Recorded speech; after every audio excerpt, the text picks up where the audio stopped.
Hello बच्चों, let us read the question.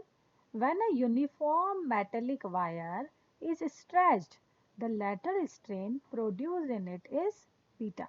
तो जब किसी यूनिफॉर्म मेटेलिक वायर को स्ट्रेच किया जा रहा है तो उसमें जो लेटरल स्ट्रेन डेवलप हो रही है वो क्या है? Beta. If sigma and y are the Poisson's ratio and Young modulus for wire, then the elastic potential energy है ना, elastic potential energy density of wire is.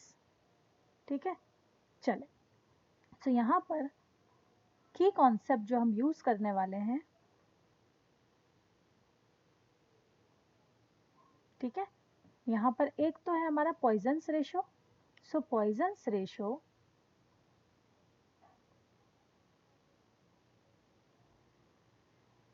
That is given by sigma. So Poisson's ratio क्या होता है? Poisson's ratio is equals to longitudinal lateral strain by longitudinal strain.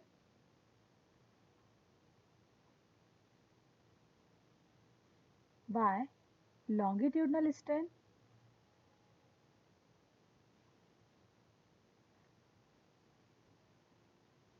Okay, lateral strain हमें क्या दिया है? Lateral strain हमें दिया है बीटा, पॉइजन्स रेशियो दिया है sigma by longitudinal strain.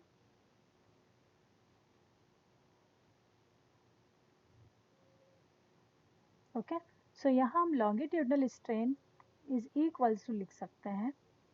Okay, longitudinal strain is equals to, और simply strain is equals to beta by sigma.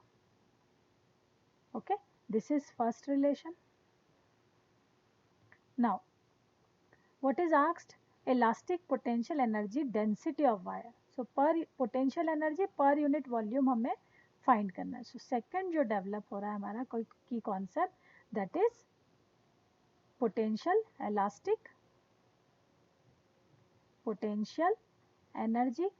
per unit density. तो या per unit volume लिख लें अपन, है ना, is equals to half into stress into strain या longitudinal strain.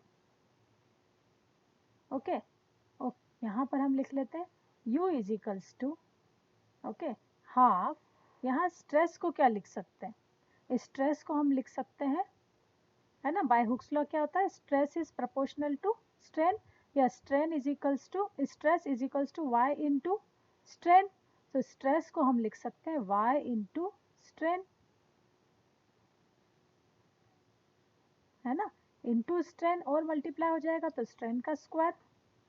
Okay, now U is equals to half into y. Longitudinal strain की value दी है हमें beta by sigma whole square. So finally this will be half y beta square divided by sigma square. Okay, this is the required solution. This is the elastic potential energy per density. Okay, so this will be y beta square by 2 sigma square. Option 2 is correct. I hope this is clear to you. Thank you.